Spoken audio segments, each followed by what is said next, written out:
भागवत के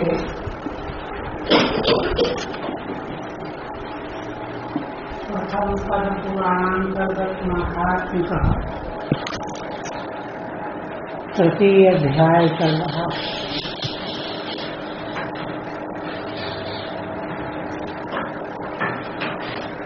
सूत जी ने शौनक आदि ऋषियों के समक्ष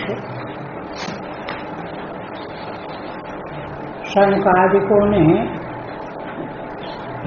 देवर्षि नारद आदि श्रोताओं के मध्य में श्रीमद् भागवत की बहुत बड़ी महिमा का वर्णन किया।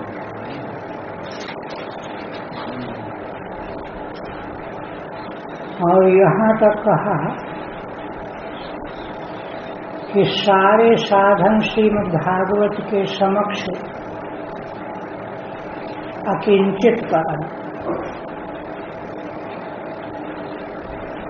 श्रीमद् भागवत शास्त्र ही मोक्ष प्रदान करने के लिए गर्जना कर रहा।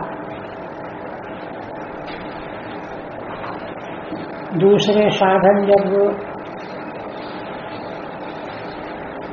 अपनी महिमा अपना गौरव प्रकट करने लगे कि हम भी बहुत कुछ हैं, तो श्रीमद् भागवत की गर्जना सुनाई पड़ी।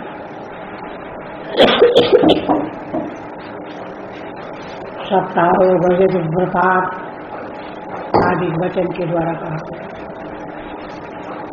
तो इस पर शौनक आदि ऋषियों ने प्रश्न किया कि यह तो हम लोग जीवन में पहली बार इतनी बड़ी बात सुन रहे हैं।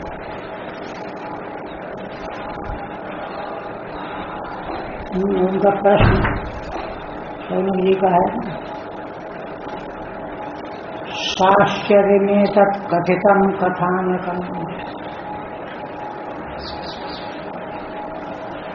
शौनक जी ने जिज्ञासा की। बड़े आश्चर्य के साथ इस कथित कथानक को सुन करके शौनक जी पूछने लगे कि सूत जी, आपने तो बड़ा आश्चर्यजनक कथानक सुनाया, ऐसा तो कभी किसी युग में सुना ही नहीं गया। साश्चर्य में तत्कथितम कथानकम एतत् कथानकम साश्चर्यम कथितम। बड़ा आश्चर्य। क्यों आश्चर्य क्यों है? कहते हैं ज्ञानादि धर्मान बिगड़ई सांप्रतम। ऋषि कहते हैं कि आपने यह बताया कि ये सांप्रतम माने इस समय ज्ञान आदि जितने भी साधन रूप धर्म हैं, ज्ञान है, वैराग्य है, योग है, तपस्या है, इन समग्र साधनों को बिगड़े माने उपेक्षा करके निशेषम भागवतम पुराणम, निशेष प्राप्त कराने के लिए श्रीमद् भागवत पुराण प्रकट हुआ है। निशेषम भागवतम निशेषे भागवतम पुराण, यह निमित्त में चतुर्थी है। निशेष सिद्धये भागवत पुराण जातम कुतो योग विदादि सूचकम। आप यह तो बताइए कि यह ऐसा विलक्षण भागवत पुराण कहाँ से उत्पन्न हो गया, प्रकट हो गया? क्योंकि जैसा आपने वर्णन किया उससे यह स्पष्ट होता है कि योग विदादि सूचकम, योग वेता हिरण्यगर्भ ब्रह्मा, उनके भी आदि भगवान नारायण विष्णु, उनके स्वरूप को यह प्रकट करने वाला है ना। योगविद माने ब्रह्मा, हिरण्यगर्भ, उनके आदि भगवान नारायण, जिन भगवान के नाभि कमल से ब्रह्मा जी प्रकट हुए हैं, उनके स्वरूप को इसमें प्रकाशित किया गया है, सूचित किया गया है, सूचकम। ऐसा यह श्रीमद् भागवत अद्भुत महान पुराण कहाँ से प्रकट हो गया, ये प्रश्न।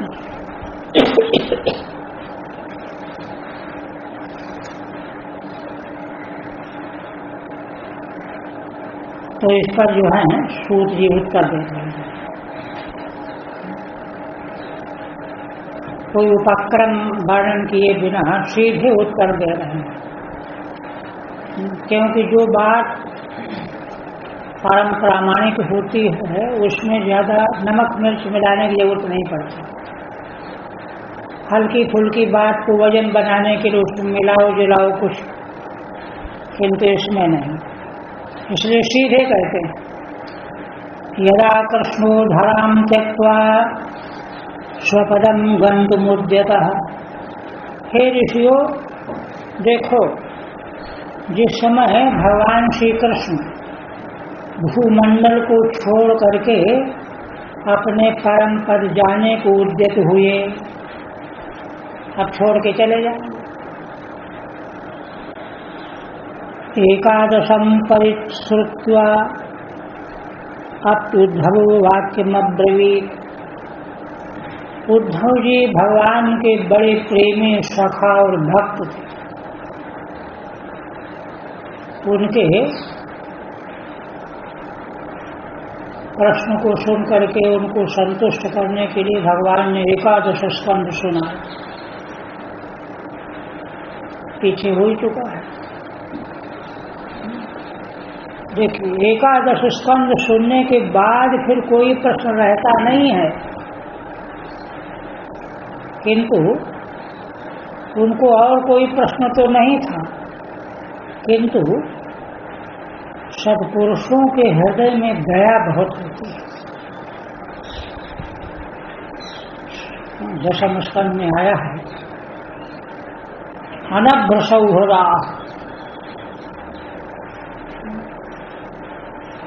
भगवान के भक्त जन जो हैं, संसार के जीवों के प्रति अनभ्र सौहृदा, बड़ा भारी सौहार्द उनके हृदय में रहता है। वही उसी पद में है। इसीलिए वे ब्रह्मलोक पहुंच करके भी उनको चैन नहीं पड़ता, और वे संसार के दुख से परिचित होते हुए भी, संसार तो एक उबलता हुआ कड़ा है जिसमें जीव जो है उबाले जाते, बड़े बड़े क्लेश। यह अनुभव उनको है। इसी अनुभव के आधार पर तो उन्होंने भगवान का आश्रय लेकर के ब्रह्मलोक पाया, किंतु उनको यह भी अनुभव है कि संसार में पड़े हुए जीव कितना क्लेश भोग रहे हैं बेचारे,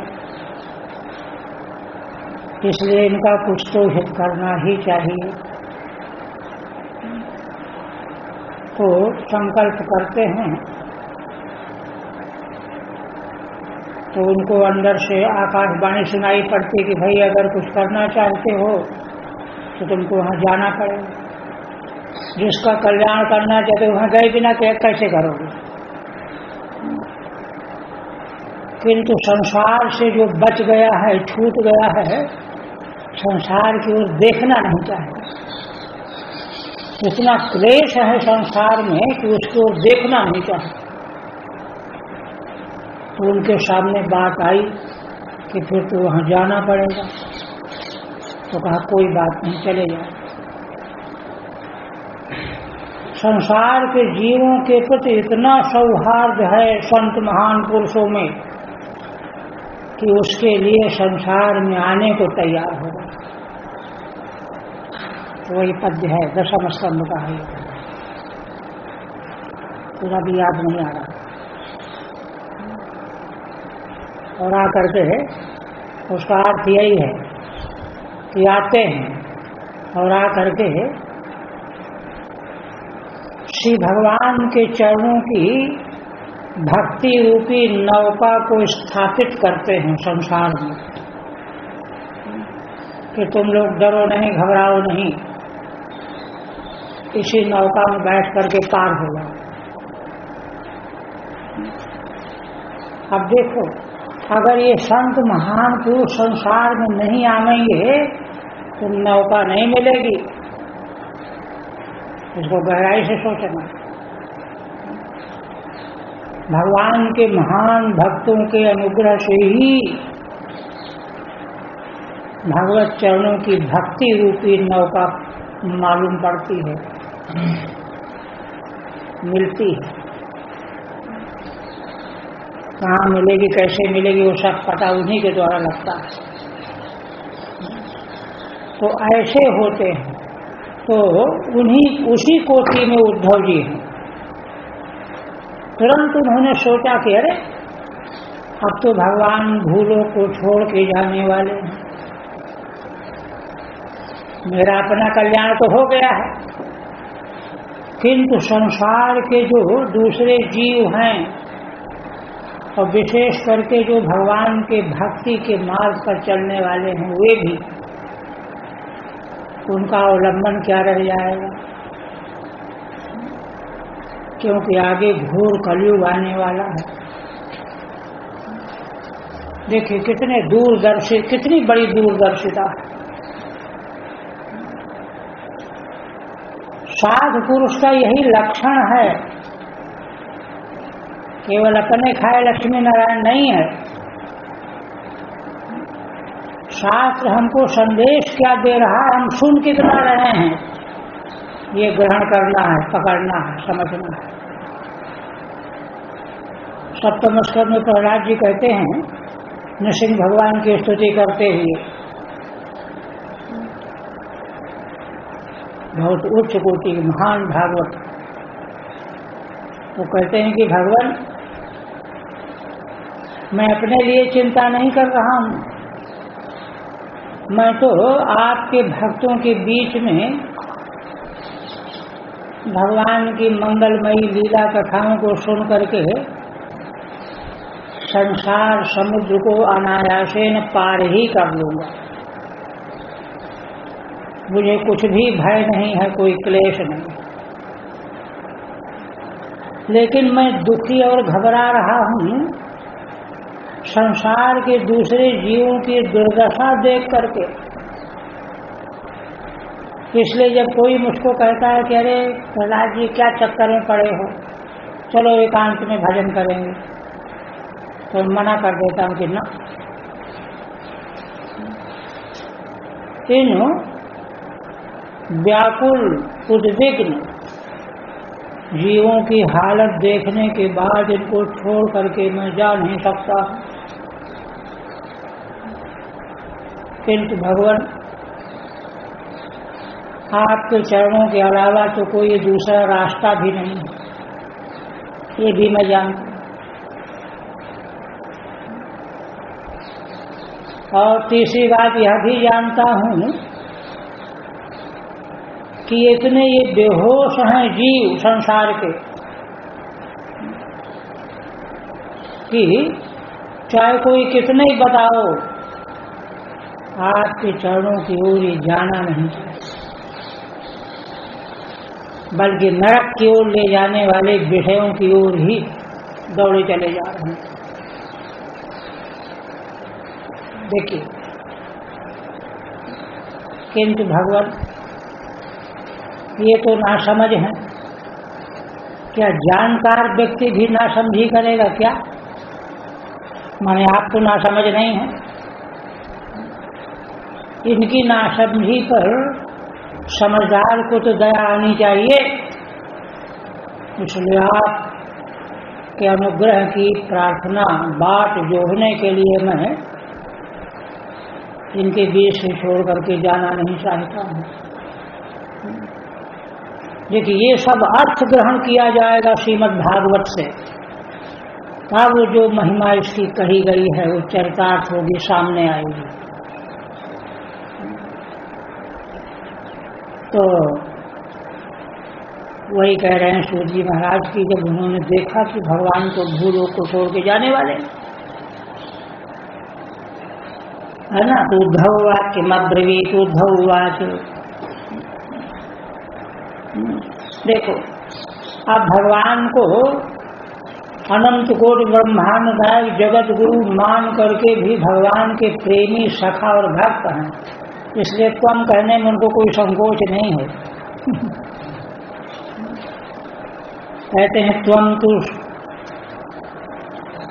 या शशि गोविंदो भक्त कार्यम विधाय च मच्चित्ते महती चिंता ताम श्रुत्वा सुखमावह।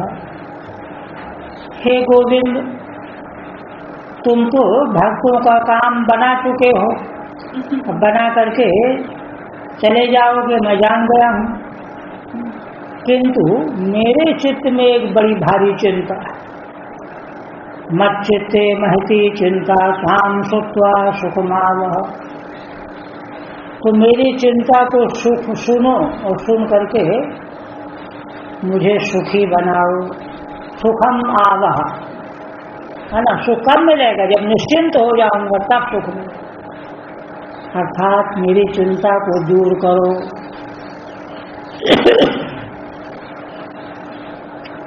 क्या क्या चिंता है? कहते हैं आगतोयम कलिर्घोरो भविष्यन्ति पुनः खला तत्संगे नैव संतोपि गमिष्यत्युग्रताम यदा। हे भगवान, अब यह घोर कलयुग आने ही वाला है, चाहे आ गया है ना, एक आध फरलांग पीछे है, आने वाला है। भविष्य पुनः खड़ा, कलयुग के आने पर दुष्ट लोग सारे संसार में बढ़ जाएंगे, फैल जाएंगे, पैदा हो जाएंगे। तत्संगे नैव संतोपि गमिष्यन्ति उग्रताम यदा। उनके संग से ही संत धर्मात्मा लोग भी उग्र भाव को प्राप्त हो जाएंगे। देखिए असल में होता क्या है, समाज में अत्याचार की जब वृद्धि होने लगती है तो सत्पुरुषों का धैर्य डिग जाता है। वो सोचने लगता है कि फिर ऐसे तो काम नहीं चले, तो उग्रवादी बन जाता है। उनके संग जो ऐसे थे नहीं, किंतु परिस्थिति ने उनको उग्र बना दिया, उग्रताम यदा। तो क्या होगा? उसे सारे संसार में जो है हिंसा पाप की वृद्धि होती चली जाएगी। तदा भारवती भूमिर गोरूपेयम कमाश्रये। उस समय मैं सोच रहा हूं कि यह पृथ्वी जब भार वाली हो जाएगी तब यह बेचारी गोरूप धारण करके कहाँ किसके पास जाएगी, किसका आश्रय लेगी? क्योंकि सबके परम रक्षक तो भगवान है, और भगवान जो है यहाँ से जाना चाहते हैं, तब किसके शरण में जाएगी? कम आश्रय अन्यो न दृश्यते त्राता त्वत्तः कमल लोचन। है ना, कोई कहे कि नहीं कोई न कोई तो मिल ही जाएगा, क्या मिल जाएगा? भगवान को छोड़ करके हे कमल नेत्र भगवान, आपके अलावा कोई उसकी रक्षा करने वाला नहीं है।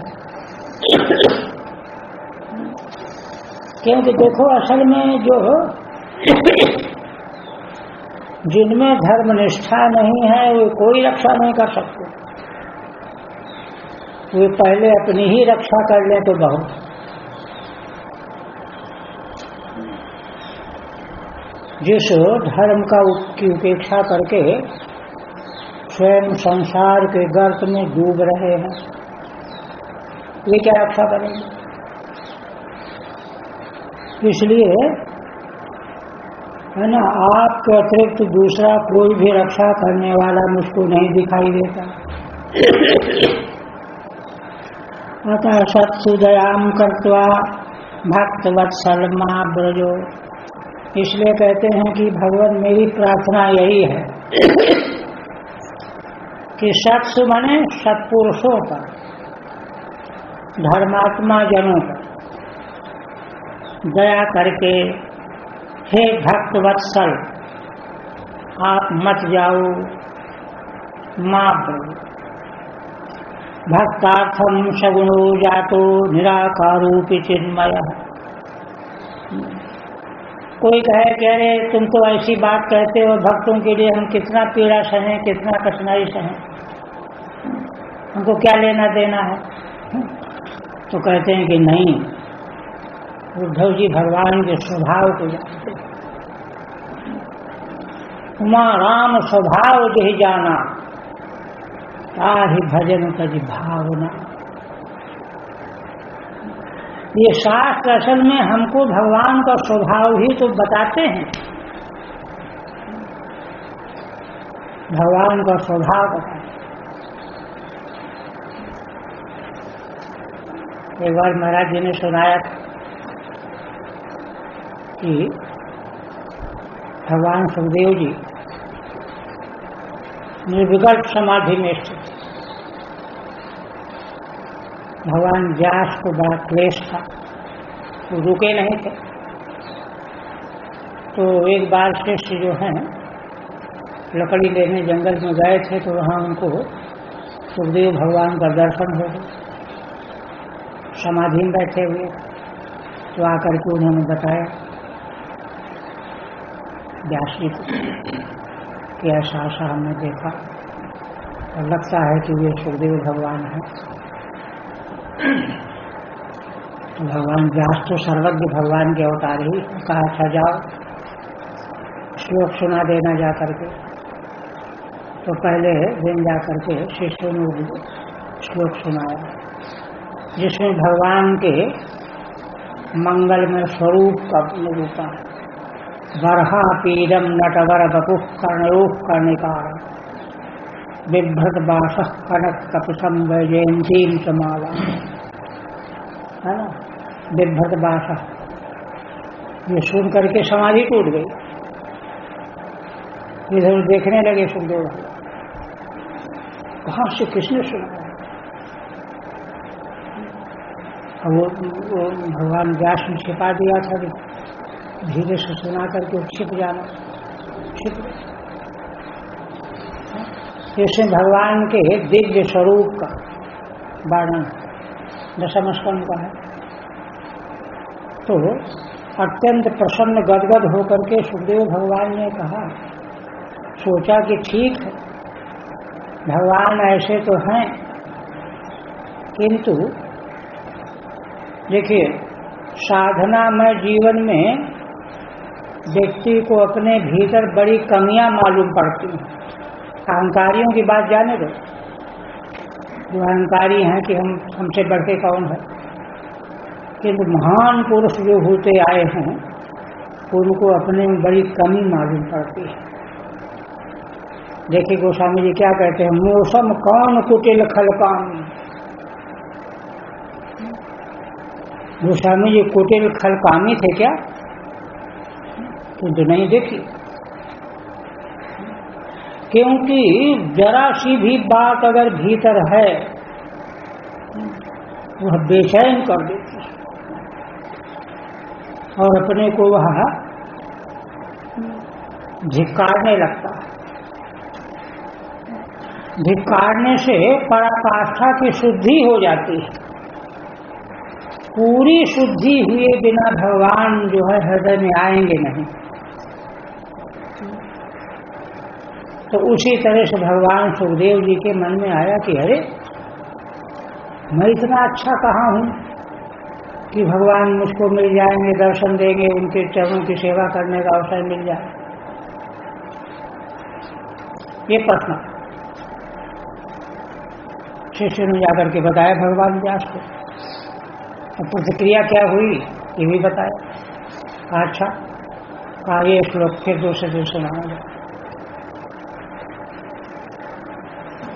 तो सुनाए अहो बकीय स्तन कालकूटम, तीसरे स्तन बकी पूतना जो भगवान को मारने के लिए कालकूट विष स्तनों में लगा करके गई थी,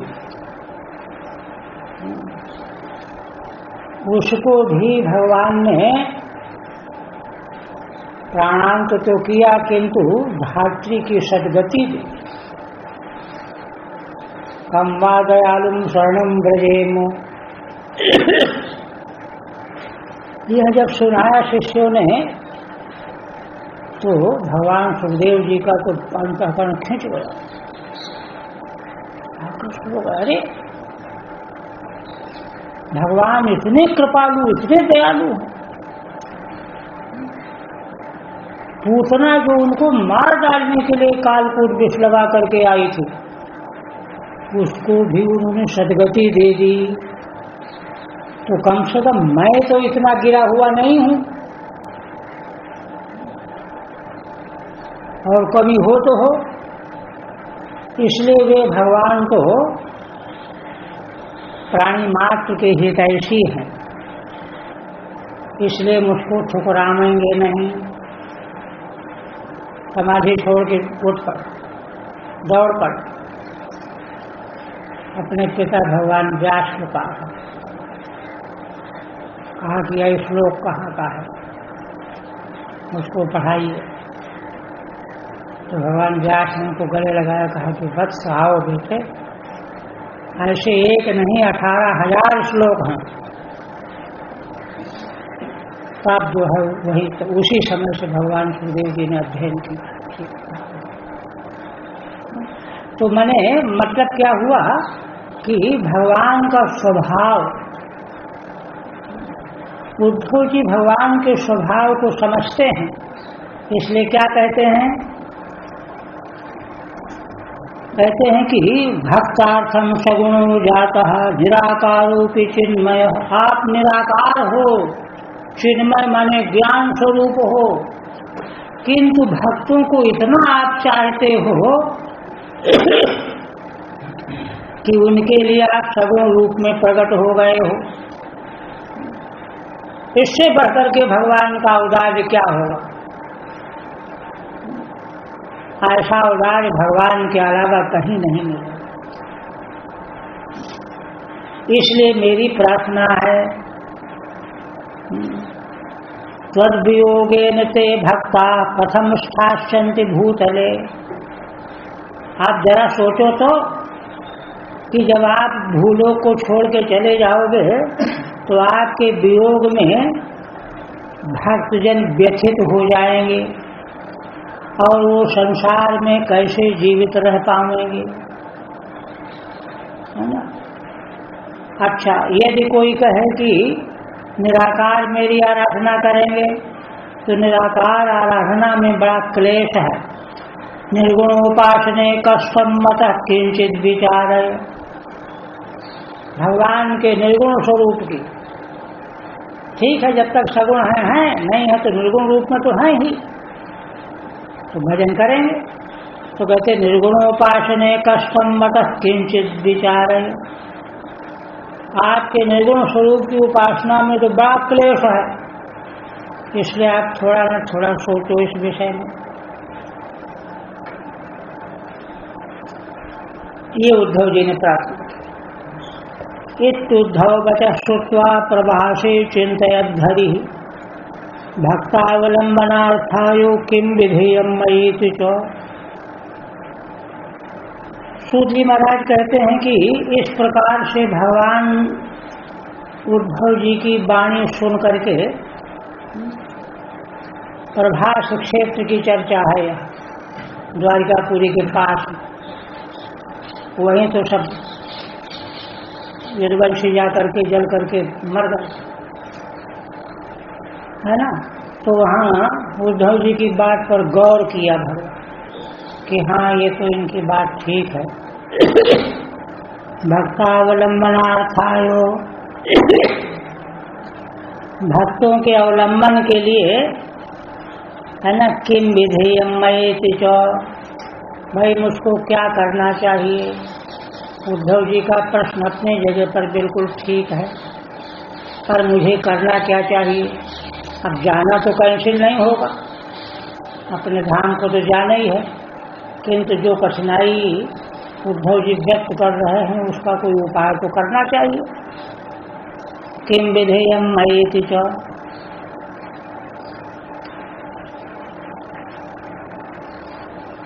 है ना। तब भगवान ने क्या किया, स्वकीयम यद भवेत् तेजस् तद्वै भागवते दधा, तिरोधाय प्रविष्टोयम श्रीमद्भागवतार्णवम्। भगवान ने सोचा कि अब ये बात ठीक है। भगवान का जो अपना तेज है, भगवत्ता, उस तेज को भगवान ने श्रीमद् भागवत रूपी समुद्र में प्रविष्ट करा, धारण करा दिया। अच्छा, भगवान का संकल्प ही सब कर देता है और कुछ करना थोड़े पड़ता है। भगवान तो कण कण में व्याप्त पहले ही से है। संकल्प रूप में भगवान ने अपना तेज श्रीमद् भागवत में स्थापित कर, तिरोधाय प्रविष्टोयम श्रीमद् भागवतार्णवम्। तो भगवान तिरोभूत तो हुए,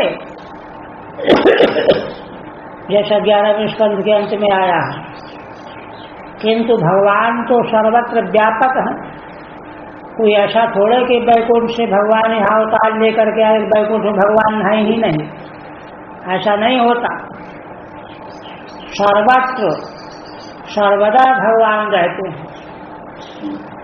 तो इधर भगवान ने अपने रूप को छिपाया और श्रीमद् भागवत रूपी समुद्र में अपने को स्थापित कर दिया। तिरोधाय प्रविष्टोयम श्रीमद् भागवतार्णवम्, वे भगवान श्रीमद् भागवत रूपी समुद्र में प्रविष्ट हो गए। सूर्य कहते हैं कि इसीलिए हे ऋषियों, तेनयम वाङ्मयी मूर्ति प्रत्यक्षा वर्तते हरे। इसलिए भगवान श्री हरि की वाङ्मयी मूर्ति है श्रीमद् भागवत, प्रत्यक्ष है। सेवनात् श्रवणात् पाठात् दर्शनात् पापनाशिनी। इसलिए इसका सेवन करने से और इसका श्रवण करने से, पाठ करने से, और कहाँ तक कहें दर्शन करने, श्रीमद् भागवत का दर्शन करने से भी पापों का नाश कर देगा। एक श्लोक, आधा श्लोक, चौथा श्लोक। सप्ताह श्रवणम तेन सर्वेभ्योऽप्यधिकं कृतम्। इसीलिए क्योंकि इसमें भगवान का प्रवेश है, उसी कारण से सप्ताह के श्रवण में यह सभी साधनों से उत्कृष्ट हो गया है। सर्वेभ्योऽप्यधिकं कृतम् साधनानि तिरस्कृत्य कलौ धर्मोऽयमीरितः। यह दूसरे साधनों को उपेक्षा करके, छिपा करके, अलग करके यह कलयुग के लिए धर्म के रूप में प्रकट हुआ है। कलौ धर्मोऽयमीरितः कथितः सप्ताह यज्ञ के। दुख दारिद्र्य दौर्भाग्य पाप प्रक्षालनाय च काम क्रोध जयार्थम ही कलौ धर्मोऽयमीरितः। सूची कहते हैं कि ऋषियों देखो, दुख, दरिद्रता, दौर्भाग्य, ये व्यक्ति के जीवन में बड़ा दुख आया हुआ है, बड़ी दरिद्रता है, बड़ा दुर्भाग्य है। पाप प्रक्षालनाय च, ये सब तीनों आते हैं पाप के कारण पाप है इनका, तो पाप का भी यह प्रक्षालन कर देगा। तो कारण का नाश नहीं होगा तो फिर से आ जाएगा दुख, फिर से आ जाएगा दुर्भाग्य। इसलिए कारण का नाश करता है। पाप प्रक्षालनाय तो है ना। और दूसरी बात, काम क्रोध जयार्थम ही कलौ धर्मो ये मीरता है। काम क्रोध पर विजय पाने के लिए यह कलयुग का धर्म कहा गया। कलौ धर्मो ये मीरता है।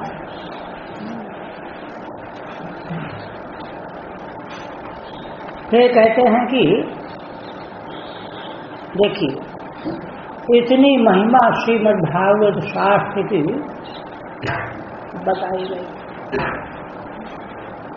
किंतु कोई लोग ऐसे भी हैं जिनको जू नहीं रेंगती। इसलिए आगे क्या कहते हैं, अन्यथा वैष्णवी माया देवैरपि सुदुष्त्यजा। उसका कारण क्या है, भगवान की माया का व्यामोह है ना। माया का व्यामोह इतना है, शिव विरंची का हम मोहई को है बपुरा आन, गोस्वामी जी कहते है ना। ऐसा कोई संसार में है ही नहीं जो भगवान की माया के लपेट में ना आ गया। तो ऐसी जो भगवान की विष्णु की माया है, यह तो देवताओं के द्वारा भी विजय पाने में शक्य नहीं है। देवैरप सुदुष्त्यजा, मनुष्य की क्या गिनती। कथम त्याज्या भवेत् पुंभी सप्ताहोऽत प्रकीर्तिता। फिर ऐसी भगवान की दुष्त्यजा माया मनुष्यों के द्वारा कैसे त्यागी जा सकती है। इसलिए सप्ताह का जो है विधान किया गया है। सप्ताहो अटक प्रकीर्तिता कथिता। देखिए, असल में सप्ताह के अनुरूप जो है इसका निरंतर पारायण कोई करे। देखो, कोई कठिन फल माने दुसाध्य फल अगर प्राप्त करना है तो साधन भी तो कड़ा होगा, कठिन होगा। तो जहाँ माया इतनी असाध्य है, देवताओं के लिए भी मुश्किल है, उसको पार करने के लिए है ना श्रीमद् भागवत का सप्ताह पारायण। एक बार करके बंद कर दिया नहीं, निरंतर सप्ताह पारायण रोज नित्य प्रतिदिन। तो निश्चित रूप से माया पर विजय हो जाएगी। एक संत थे हरिद्वार में, उनकी बड़ी अवस्था, तो उनका ये नियम बना हुआ। श्रीमद् भागवत का पाठ जब हम समझते हैं कि उस समय उनकी अवस्था 75-80 की है, वो बैठ जाते, आराम करते, सन्यासी थे। तो इसका सप्ताह वाचन निरंतर करते करते निश्चित रूप से माया से छुटकारा मिल जाता है। दूसरा कोई उपाय ही नहीं है। यह कथन करने के बाद सूतवाद फिर कहते हैं, एवं नवाः श्रमणोरुधर्मे प्रकाश्यमाने ऋषिभिः सभायाम् आश्चर्यमेकं संभूत तदानीं तदुच्यते संसरण सौनकत्वम्। हमारे महाराज ने भी निराहार रह करके सप्ताह पारायण किया था वृंदावन। कौन सी जगह तो हमको नहीं मालूम, लेकिन ऐसा किया जैसा पड़ा। तो कहते हैं कि देखो ऋषियों, नगाह श्रवणोरुधर्मे, नगाह माने श्रीमद् भागवत सप्ताह 7 दिन में, है ना। यह ऊर्ध्व धर्म है, माने श्रेष्ठ धर्म। प्रकाश्यमाने ऋषि भी सभायाम, ऋषियों ने इसको सभा के मध्य में बताया।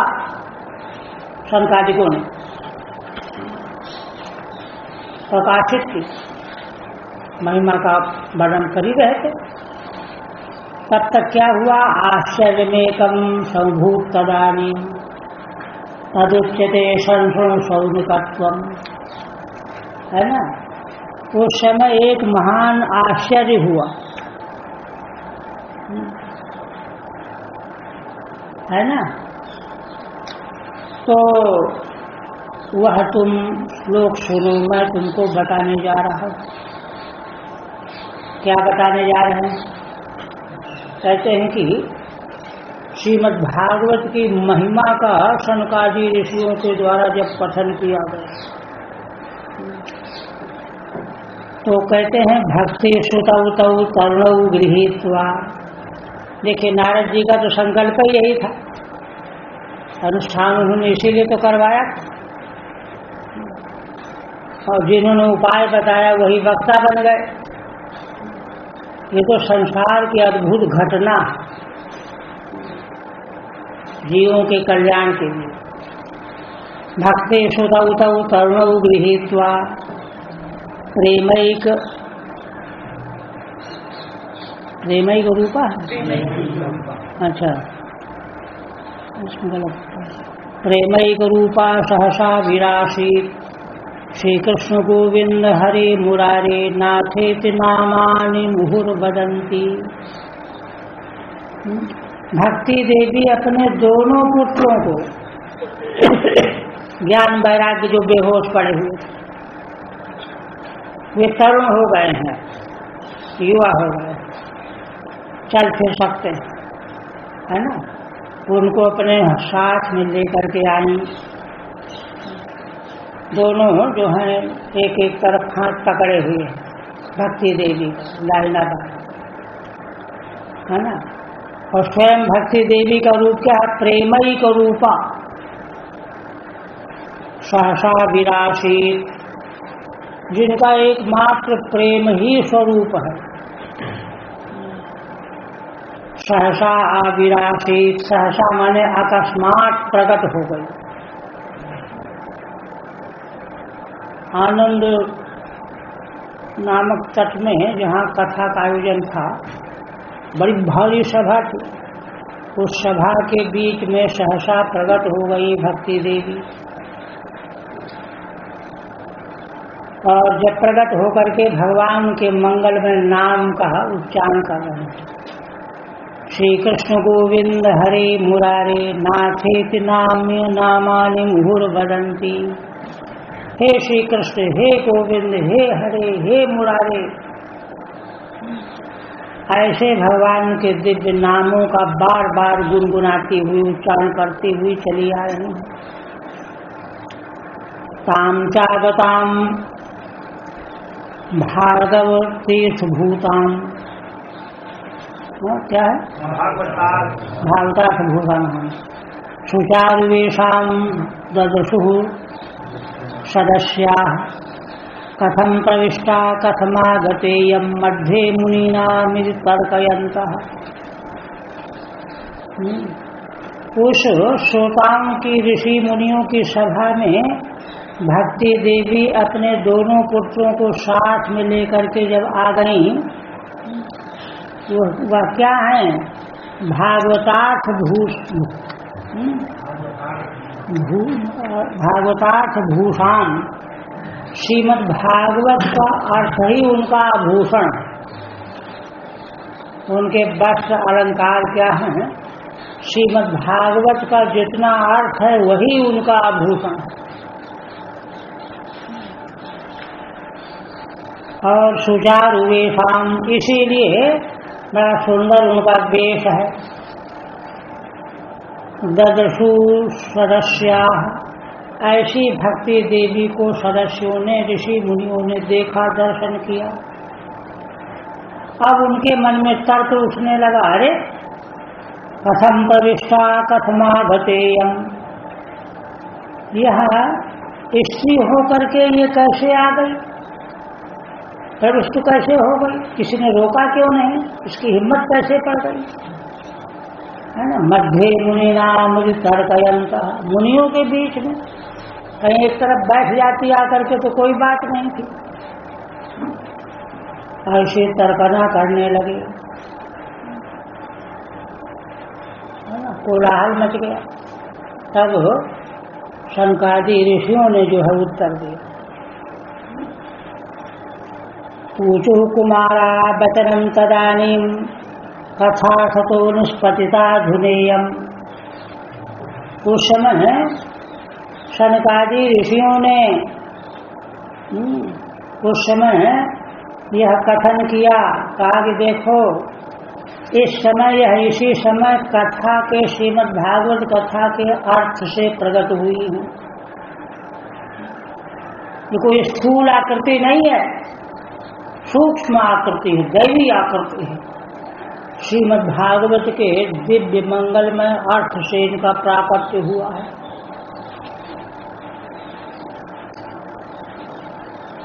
ना।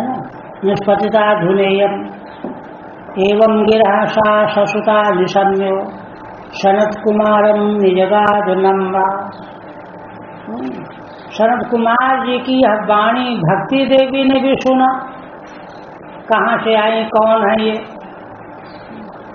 तो भक्ति देवी को मालूम पड़ गया ये तो महान है, ऋषि हैं।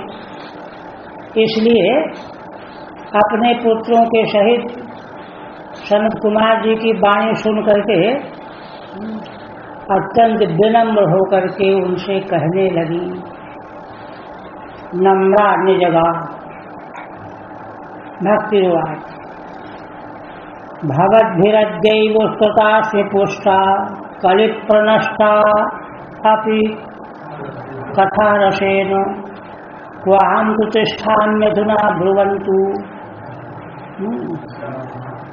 ग्राम्या इदं ताम गिरिमुचिरेते।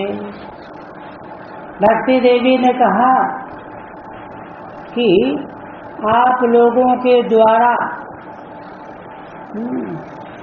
मैं इस समय जो कलयुग के द्वारा नष्ट हो चुकी थी, किंतु आप लोगों के द्वारा मैं पुष्ट हो गई हूँ, कमजोरी मेरी दूर हो गई है ना। अब मुझ में पूरा उत्साह शक्ति आ गई है ना। क्यों? कथा रसेन, शनकादिकों ने श्रीमद् भागवत की कथा का रस इस प्रकार का प्रकट किया बाहर, उसी को पी करके भक्ति देवी हर्षपुष्ट बन गई। कथा रस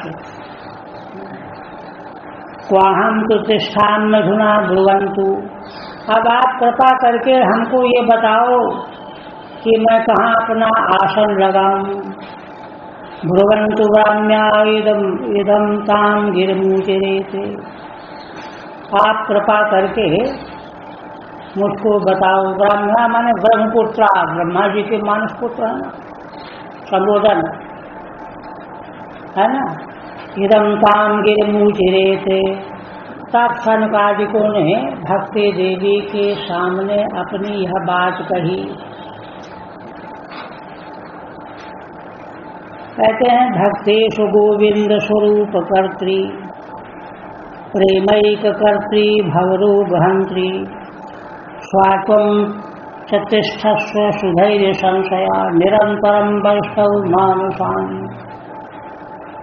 हे भक्ति देवी, तुम जो है निरंतर वैष्णव भक्तों के मन में निवास करो।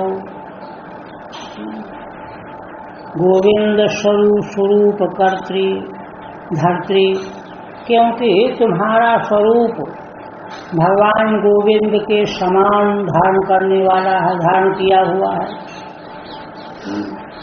और तुम एकमात्र प्रेम करने वाली हो। भक्ति का जो है एकमात्र प्रेम। देखिए, भक्ति भगवान की प्राप्त करके प्रेम का अधिक होना चाहिए।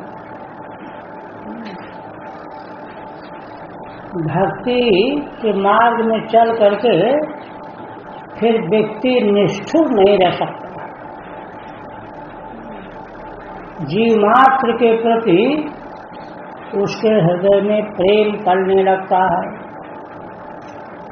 यही भक्ति का कर्तृत्व है। प्रेमैक कर्त्री माने प्रेम को प्रकट करना ही जिनका स्वरूप है। प्रेमैक कर्त्री भवरोग हंत्री, और संसार के रोग का नाश करने वाली। असल में संसार का रोग उन्हीं को पीड़ा पहुंचा रहा है जिनको प्रेम प्राप्त नहीं हुआ। और प्रेम प्राप्त क्यों नहीं हुआ है? क्योंकि उनमें भक्ति नहीं आई है। भगवान की भक्ति आ जाएगी तो प्रेम आ जाएगा। प्रेम आ जाने के बाद फिर संसार का भवरोग उसके पास नहीं फटक सकता। भवरोग हंत्री है ना। इसीलिए देखिए, अपनी डफली अपना राग जो अलापने में व्यक्ति लगे हुए हैं, झंडा ऊंचा रहे हमारा, राग जो है अप सिद्धांत। वो तो सिद्धांत थोड़ा ही, वो तो अप सिद्धांत। श्रीमद् भागवत हमको क्या दे रही है उसको तो देखो। भवरोग हंत, इसीलिए उनका भवरोग भी नहीं जा रहा। आज ये मुकदमा देखना है, वो मुकदमा देखना है, इसका बिल जमा करना, उसका बिल जमा करना, यही काम है। सातम तिष्ठस्व सुधैर्य संशया। अब शंकराजी कहते हैं कि ऐसी हे देवी भक्ति देवी, तुम है ना शोभन धैर्य धारण करके निवास करो, ठहरो। कहाँ? निरंतरम वैष्णव मानुषानी, तुमको कहीं नहीं जाना है, निरंतर एकदम डट करके रहो। वैष्णव भक्तों के मानस में निवास करो। निरंतरम वैष्णव मानुषानी। देखो, भगवान भी तो कहते हैं ना, नाम बसामि वैकुंठे योगिनाम हृदय नचो मद्भक्ता यत्र गायन्ति तत्र तिष्ठामि नारद। ऐसे तो वैष्णव बनना तो है पहले। अच्छा, अब एक शंका हुई कि ठीक है वैष्णवों के मानस में निवास करेंगे, लेकिन कलयुग का उपद्रव तो जारी ही है, तो फिर गड़बड़ हो जाएगा, तो फिर कमजोरी आ जाएगी, ज्ञान वैराग का जो है गड़बड़ हो जाएगा। तो देखिए शंकराजी भगवान क्या कहते हैं, ततोपि दोषा कलिजा इमे त्वाम द्रष्टुम न शक्ता प्रभोपि लोके। देखो देवी, है ना, लोके प्रभवोपि, लोक में अपना बल दिखाने वाले कलयुग के दोष भले कर लें, किंतु तुम्हारे ऊपर कलयुग का कोई दोष लागू नहीं होगा, समर्थ ही नहीं होगा। कलिजा दोषा न सत्ता भविष्यन्ति, है ना, दोस्त तो आकर के तुमको छूने की बात तो जाने दो, तुमको देख भी नहीं पाऊंगे।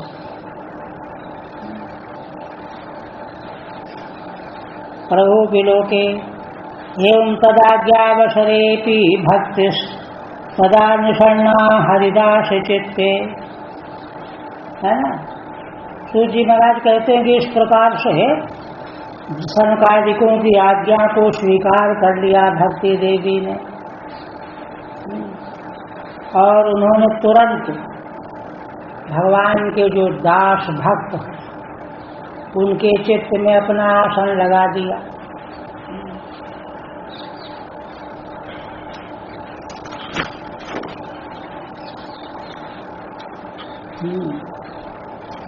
आप देखो, जिनके चित्त में भक्ति देवी का निवास बन गया उनको क्या रह गया।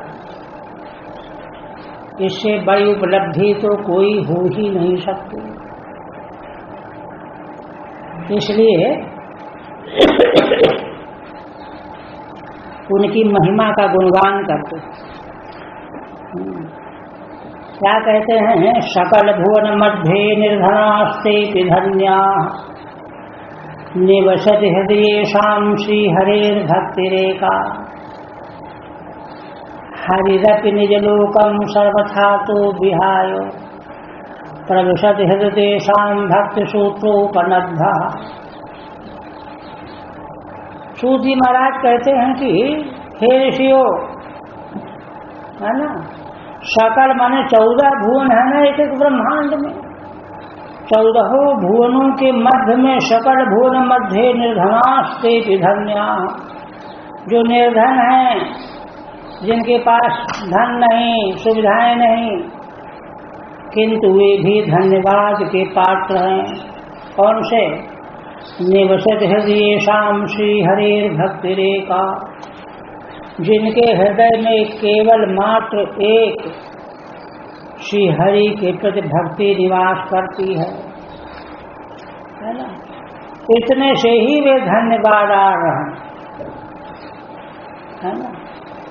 कहते हैं कि देखो इतने से धन्यवाद के योग्य कैसे कर दिया आपने। कहते हैं देखो, हरिरपि निज लोकम सर्वथा तो विहाय, जिनके हृदय में भक्ति का निवास होता है तो भगवान श्री हरि भी अपना लोक छोड़ करके,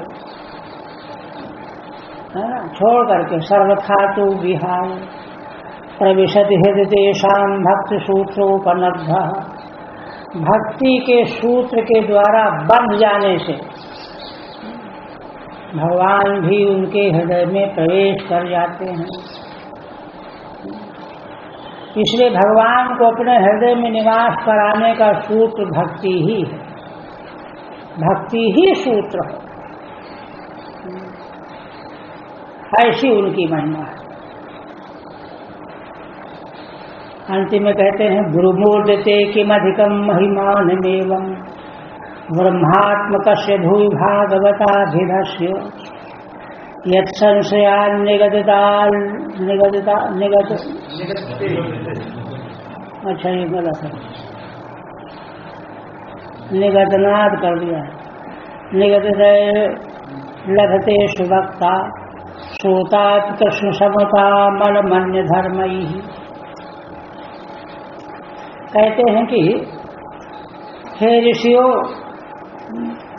मैं आप लोगों को इससे अधिक महिमा और आपको क्या बताऊं। ते किम अधिकम वयम ब्रूमः, ऐसी महिमा है ना किसकी। श्रीमद्भागवताभिधस्य ब्रह्मात्मकस्य, श्रीमद्भागवत जो है ब्रह्मात्मक शास्त्र है। ब्रह्मात्मक माने ब्रह्म माने वेद और ब्रह्म माने भगवान। तो एक तो वेदात्मक है और भगवान की प्रत्यक्ष मूर्ति है, वांगमयी भगवत स्वरूप है ना। भागवत नाम का यह शास्त्र जो है वेदात्मक है, भगवत स्वरूपात्मक है ना। इसकी अधिक महिमा हम कहाँ तक वर्णन करें आप लोगों के सामने। जितना भी वर्णन किया जाएगा वह थोड़ा ही माना जाएगा, थोड़ा ही होगा। तो कहते हैं कि बहुत ब्रह्मात्मक वेद रूप से यत् संशयान् निगदते लभते सुभक्ता। कहते हैं कि यत् संशयात्, जिसका आश्रय लेने से, श्रवण करने से, और निगदनात् माने पाठ करने से, माने निरंतर जिसका पाठ करने से, निरंतर जिसका श्रवण करने से। कहते हैं कि करने से क्या होगा, ऐसा करने से शोभन वक्ता मिल जाएगा, जो श्रीमद् भागवत का सार सर्वस्व बतावेगा। आदर पूर्वक श्रीमद् भागवत का श्रवण या पाठ करने से विज्ञ प्रामाणिक वक्ता मिल जाएगा, जो श्रीमद् भागवत के गूढ़ रहस्यों का की व्याख्या बतावेगा, सुनावेगा। निरंतर लभते सुभक्ता श्रोता तो कृष्ण समता मल मन्य धर्मई। और क्या होगा, सुभक्ता और श्रोता दोनों, इसका शोभन व्याख्यान करने वाला और श्रोता, श्रोता कृष्ण समताम अलमन्य धर्मई ही, भगवान श्री कृष्ण की समता को सायुज्य मुक्ति प्राप्त कर लेते हैं, श्रोता और वक्ता दोनों, है ना। फिर अन्य धर्मों की क्या आवश्यकता रह जाती है, अर्थात फिर अन्य धर्मों के पीछे जाने की कोई आवश्यकता नहीं रहती है। हरि ओम तत्सत्। श्री पद्मपुराणे उत्तरखंडे श्रीमद्भागवत महात्म्ये भक्ति कष्ट निवर्तनम नाम तृतीयोऽध्यायः। ओम